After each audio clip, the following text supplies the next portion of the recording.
Welcome to the deep dive. Today, we're really going to try and cut through the noise. Yeah, get straight to it. Exactly. Get you truly well-informed on something fundamental. Microeconomics. It sounds complex, maybe, but it's everywhere. Totally. Our mission today is basically to unpack the essential stuff, the surprising insights into how decisions get made at the smallest level of our economy. Right. Individuals, households. And how those little choices ripple outwards, shaping everything. Mm-hmm.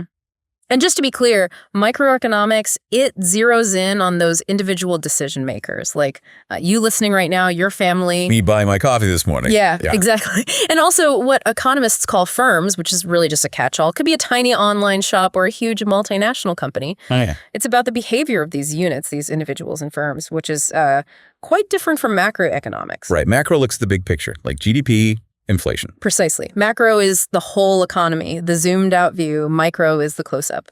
So how do all these seemingly random, everyday choices, buying stuff, picking jobs, companies deciding what to make? Yeah. How does it actually form a system? That feels like the big question here. That is the question. And it's fascinating how these tiny, granular decisions create this economic world we live in. Okay, so to really get this, we probably need to start at the beginning, right? Yeah. The absolute basics. Absolutely. You have to start with the bedrock, the foundation of pretty much all economic thinking. Scarcity, choice, and opportunity cost. Scarcity, meaning there's just not enough stuff to go around for everyone's wants. Exactly that. It's the fundamental economic problem. Human wants for goods, services, resources, they just exceed what's actually available. We can't all have a mansion and a private jet. We can't. Yeah. And because resources are scarce, every single choice involves a trade-off. You can't have everything. Okay.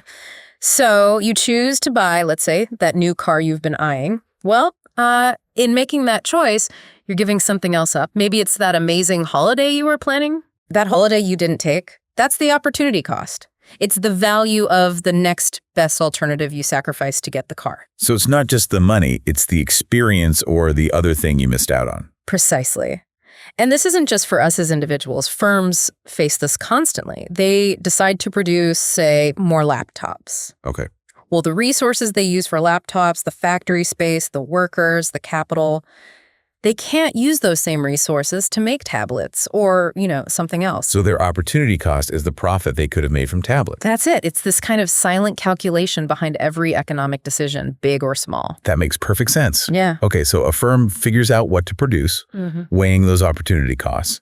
Then the next big question is, how much? Right. How much should we actually make? And this is where it gets maybe a bit counterintuitive. You mentioned something called the law of diminishing returns. Ah, yes. This is a really core principle in production. It basically describes what happens when you combine the factors of production. Which are land, labor, capital. Land, so natural resources, labor, human effort, capital tools, machinery, buildings, and importantly, the entrepreneur, the person who brings it all together and takes the risk. Got it. Now imagine you have some fixed factors, like a factory of a certain size or a plot of farmland. Okay, you can't easily change those in the short term. Exactly, and you start adding variable factors to it. That's it. More workers. So hire more people for the fixed size factory. Right. Initially, adding more workers probably increases output significantly, right? People specialize, work together. Makes sense. More hands make light work. Up to a point. The law of diminishing returns states that if you keep adding more and more of that variable factor, more workers to those fixed factors, eventually each additional worker will contribute proportionally less extra output than the worker before them. So the fifth worker adds a lot, maybe the 10th adds less, and the 20th adds hardly anything. Precisely. They start getting in each other's way. Maybe there aren't enough machines to go around. You hit diminishing returns. And if you push it really far, adding even more workers could actually cause total output to fall. Wow. So just throwing more people at a problem doesn't always work. Not without also increasing the fixed factors like building a bigger factory or buying more machines.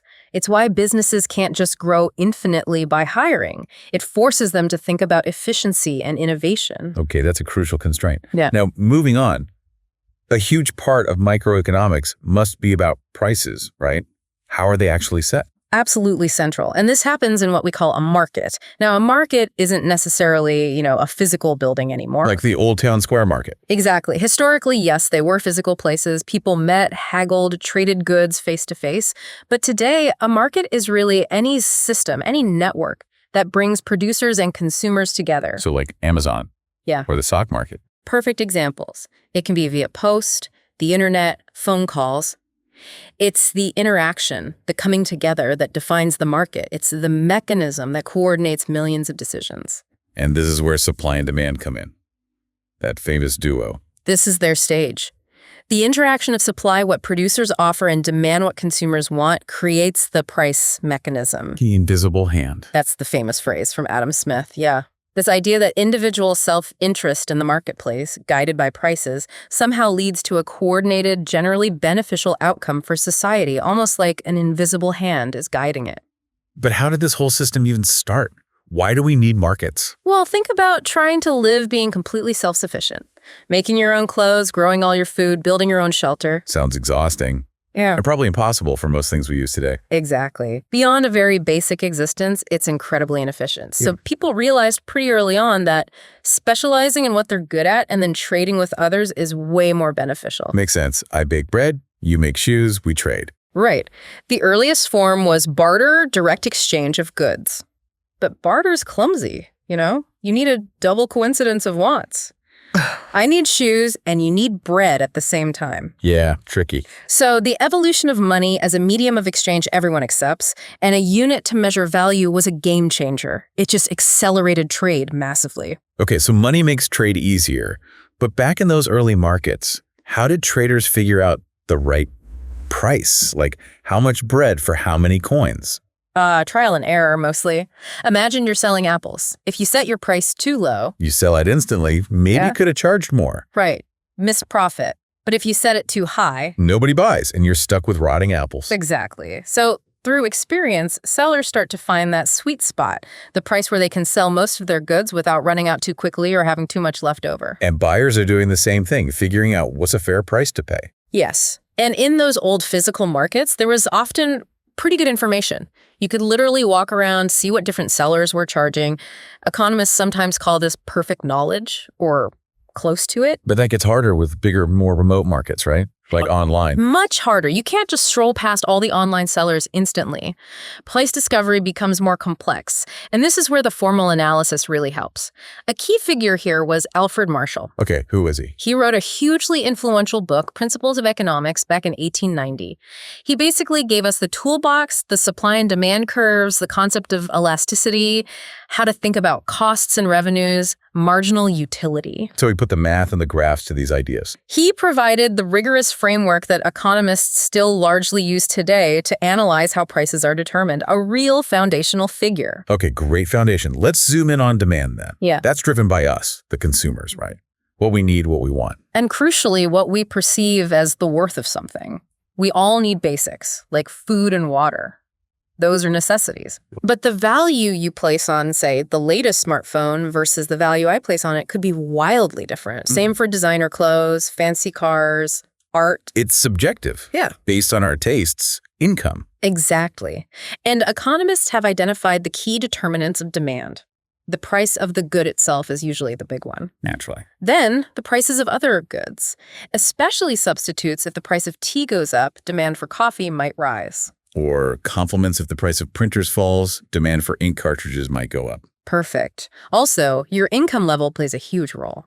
Your tastes and preferences, obviously, and even your expectations about the future. If you think prices will rise next month, you might buy more now. That's a lot of factors. How do you analyze anything? Well, this is where that ceteris paribus idea comes in handy. The Latin phrase. Yeah, it means all other things being equal. In standard economic analysis, we often say, okay, let's just look at how a change in price affects the quantity demanded, and we'll assume for a moment that income, tastes, other prices, etc., all stay exactly the same. So you isolate one factor at a time, like a controlled experiment. Sort of, yeah. It simplifies the analysis massively. And the most common finding using ceteris paribus is that inverse relationship, right? Price goes up, demand goes down. That's the standard law of demand. Assuming consumers act rationally, they want more for less, and holding other factors constant, a higher price leads to a lower quantity demanded, and a lower price leads to a higher quantity demanded. And on a graph, that's shown as moving along the existing demand curve. Precisely. A change in the goods' own price causes a movement along the curve. But are there exceptions? Does demand always fall when price rises? Well, usually. But there's a rather bizarre exception called Giffen goods. Giffen goods. Sounds intriguing. They are. For these goods, demand actually increases when the price goes up. It totally defies the normal logic. How does that even happen? The classic example mentioned in our source comes from studies in very poor regions, say in parts of China historically. Imagine rice is the absolute staple food, the cheapest calorie source. If the price of rice increases, these very low-income households are actually made poorer in real terms. They have even less money left after buying the essential rice. Right, because it takes up more of their tiny budget. Exactly. So they have so little money left, they can no longer afford even small amounts of slightly better, more expensive foods like meat or vegetables. So they cut back on the luxuries. And they end up having to buy even more of the basic staple, rice, just to survive, even though its price went up. Wow. That's, counterintuitive, but makes sense in that extreme context. Yeah. Driven purely by the budget constraint. It's a very specific, rare situation where the income effect overwhelms the substitution effect, but it shows the standard law isn't universally true. Okay, so that's a weird exception. But what about relaxing ceteris paribus? What happens when things other than the price change? Like, what if everyone suddenly gets a pay rise? Great question. If income increases, and assuming it's a normal good people want more of when they're richer, then the entire demand curve will shift outwards, away from the origin. Meaning at any given price, people will now demand more of that good than they did before because they can afford more. Okay, so the whole curve moves. And what if, say, a substitute good gets cheaper? Like, if Pepsi prices plummet? Then the demand curve for Coke would likely shift inwards, towards the origin. At any given price for Coke, fewer people will buy it because they're switching to the cheaper Pepsi. So changes in the good's own price move you along the curve, but changes in other factors, income, tastes, other prices, shift the entire curve. You've got it. And, it's crucial to remember we're talking about human behavior. These are strong tendencies, but we can't predict everything perfectly. As incomes rise, for example, demand for some basic foodstuffs might actually fall where people switch to higher quality options. Economists call those inferior goods. Right, because you upgrade when you can afford to. Yeah. Okay, that covers demand pretty well. Let's flip to the other side, supply. Supply. This is about the quantity of goods and services that producers, the firms, are willing and able to offer for sale in the market. And the basic relationship here is the opposite of demand, isn't it? Higher price means more supply. Generally, yes. Suppliers are usually more willing to produce and sell more of a good when they can get a higher price for it. Higher price often means higher potential profit, which is a strong incentive. So the supply curve typically slopes upwards, from left to right. That's the standard view, again, assuming ceteris paribus holding other influences constant. More is supplied at higher prices. Okay, so what are those other influences? What determines how much a firm is willing to supply besides the price they can get? Well, several things. The prices of other goods and services they could produce using the same resources matter. Like the opportunity cost we talked about earlier. Exactly. Also, the relative revenues and costs of actually making the good or service are critical. If production costs go up, supply might decrease. Makes sense. The producer's objectives are important too. Are they purely trying to maximize profit? Or maybe gain market share? Or maybe it's a state-owned enterprise with social goals. Right. Different goals lead to different supply decisions. Their expectations about the future matter as well. If they expect prices to rise sharply next year, they might hold back some supply now. And of course, a huge factor is technology. How so? Improvements in technology usually lower production costs, making it possible to supply more at any given price. Think about how automation has changed manufacturing. Okay. You mentioned profit maximization. How do firms figure that out? The standard economic model says firms maximize profit where their marginal revenue equals their marginal cost. Okay, break that down. Marginal. Marginal just means the extra or additional bit. So marginal revenue, MIR, is the extra revenue you get from selling just one more unit of your product. Got it. And marginal cost, MC, is the extra cost you incur to produce that one additional unit. So you keep producing more as long as the extra revenue from the next unit is greater than or at least equal to the extra cost of making it. Exactly. The point where MR equals MC is the sweet spot. Producing less means you're missing out on potential profit.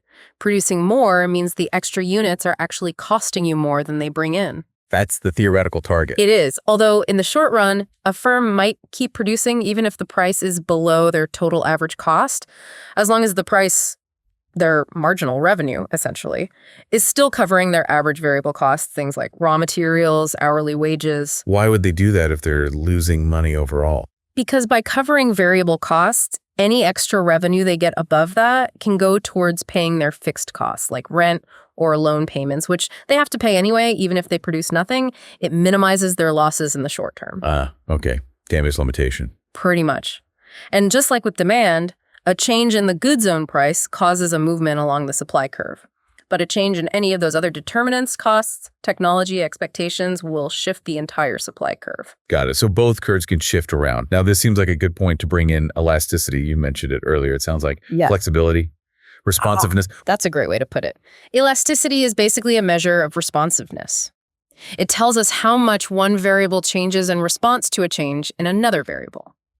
In microeconomics, we most often talk about price elasticity. So how much does quantity demanded or quantity supplied react when the price changes? Exactly. If a small change in price causes a massive change in the quantity people want to buy, we say demand is highly elastic. Like maybe for luxury holidays. A small price drop could see bookings soar. Could be, yeah. Or if there are lots of close substitutes. If one brand of petrol raises its price slightly, people may just flock to the station across the road. Highly elastic demand. And the opposite. Inelastic. Highly inelastic means a change in price has very little effect on the quantity demanded. Think about essential medicines, perhaps. Even if the price goes up, people still need to buy roughly the same amount. Or maybe something like salt. It's such a small part of most budgets, a price change barely registers. Right. Doesn't change behavior much. Why is this concept so important? Oh, it's critical for practical decisions.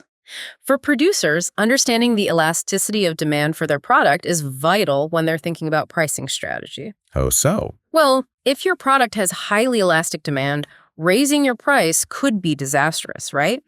The quantity sold might plummet and your total revenue could actually fall. But if it's inelastic, you might be able to raise the price quite a bit without losing many customers. Exactly. Your total revenue would likely increase.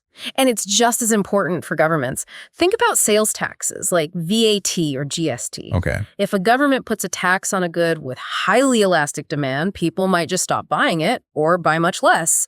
So the tax might not raise much revenue and it could harm the industry. Taxing goods with inelastic demand like tobacco or alcohol historically tends to raise more revenue because demand doesn't fall as much. So elasticity helps predict the impact of price changes and taxes. How is it actually measured? Is there a formula? There is. Price elasticity of demand, often written as PED, is calculated as the percentage change in quantity demanded divided by the percentage change in price. Okay, ratio. Yep. And price elasticity of supply, PES, is the percentage change in quantity supplied divided by the percentage change in price. And this links back to total revenue price times quantity. Directly. If demand is price elastic, meaning the percentage change in quantity is bigger than the percentage change in price, then a price increase will reduce total revenue and a price decrease will increase total revenue. Okay. If demand is price inelastic, quantity changes by a smaller percentage than price. A price increase increases total revenue and a price decrease reduces it. And if it's unitary elastic, right in the middle. That means the percentage change in quantity exactly matches the percentage change in price. So a price change has no effect on total revenue. It stays the same. Fascinating how that works. Are there other types of elasticity besides price? Oh, yes. Two other common ones are income elasticity and cross elasticity. Income elasticity, does that measure how demand changes when my income changes? Precisely. It's the percentage change in quantity demanded divided by the percentage change in income. It helps us understand whether a good is a normal good, demand rises as income rises, or an inferior good, demand falls as income rises.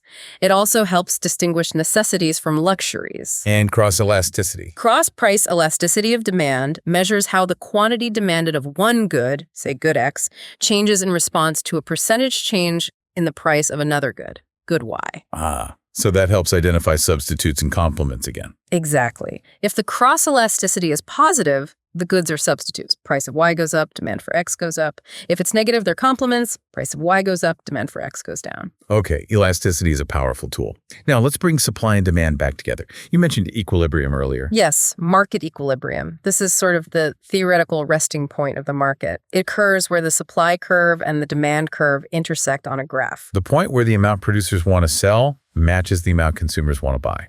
At a specific price, yes. That intersection point determines the equilibrium price and the equilibrium quantity, assuming, again, that ceteris paribus holds all other factors influencing supply and demand are constant, except for the price itself. What happens if the actual market price isn't at that equilibrium point? Say, the price is set too high. If the price is set above the equilibrium level, then the quantity producers are willing to supply will be greater than the quantity consumers are willing to buy at that high price. You get a surplus or excess inventory. Like the apples nobody bought. Right. And what happens then? Sellers have warehouses full of stuff they can't sell. The pressure is on them to reduce the price to clear that inventory. So the price naturally tends to fall back towards equilibrium. Usually, yes.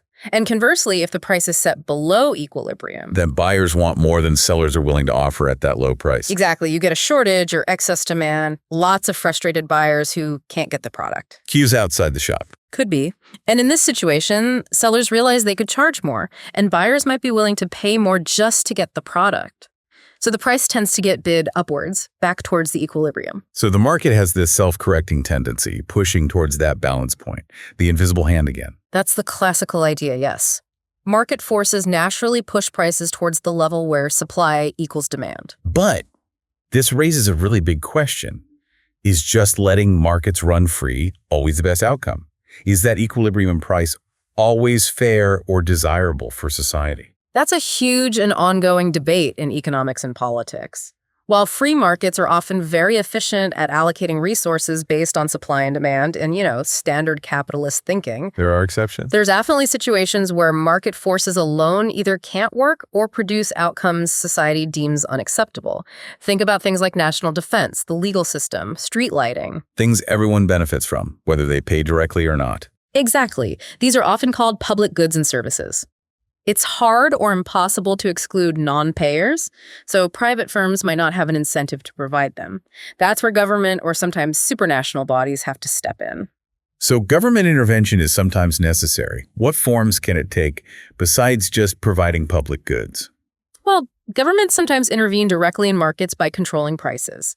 They might impose a maximum price, sometimes called a price ceiling, Why would they do that?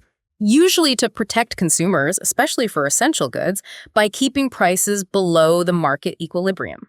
Think about rent controls in some cities, or price caps on basic foodstuffs during a crisis. But if the price is held below equilibrium, doesn't that cause a shortage, what we just discussed? It absolutely does. Demand exceeds supply at that artificially low price. This can lead to queues, rationing systems. Our source mentions the UK rationing bread, butter, petrol during World War II, and potentially illegal black markets where goods are sold at higher prices under the table. So, good intentions, but unintended consequences. Yeah.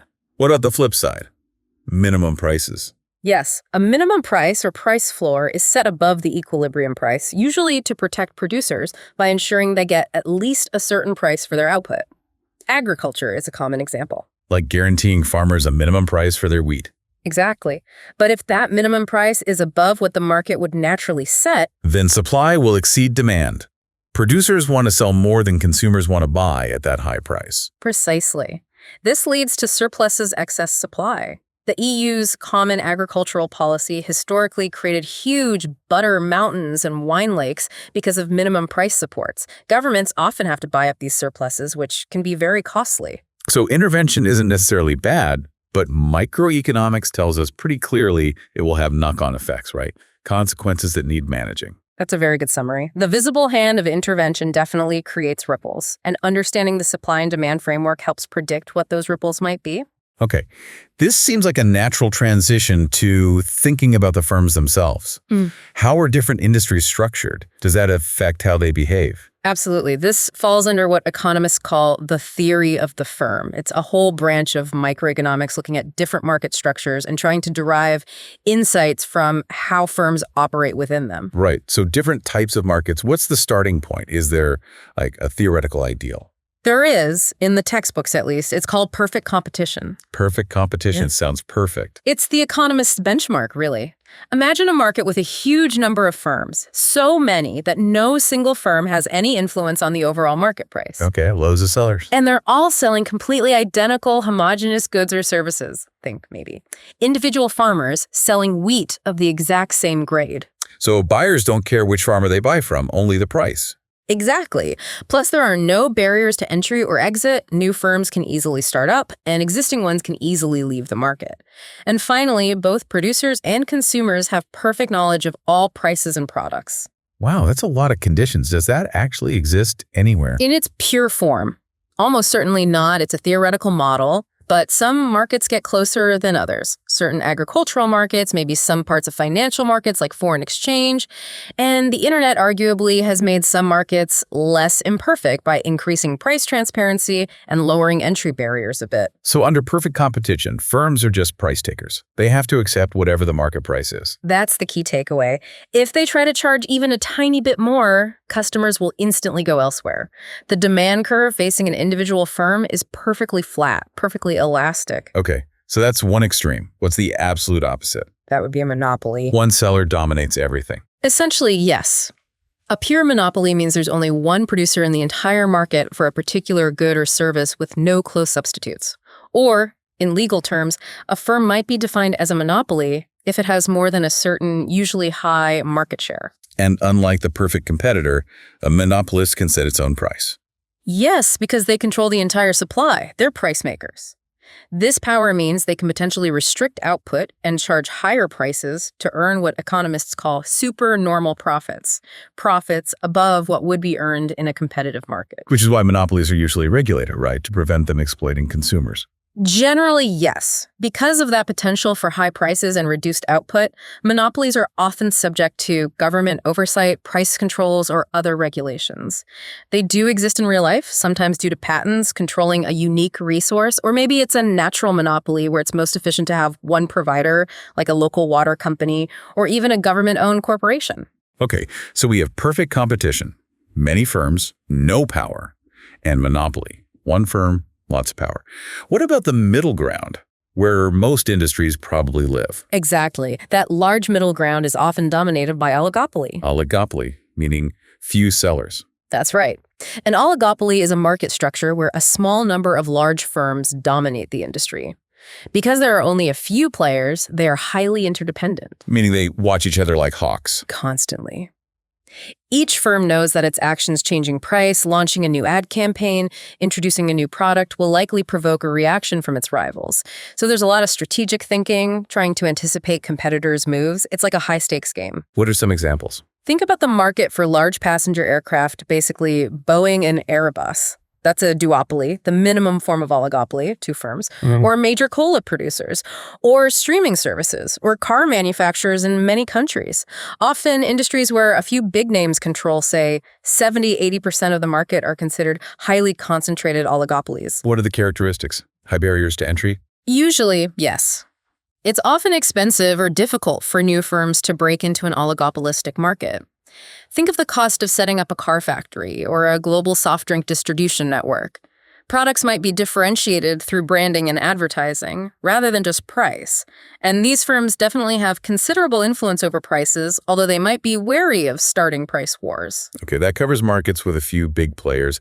Is there another structure that's kind of in between oligopoly and perfect competition? Lots of firms. No.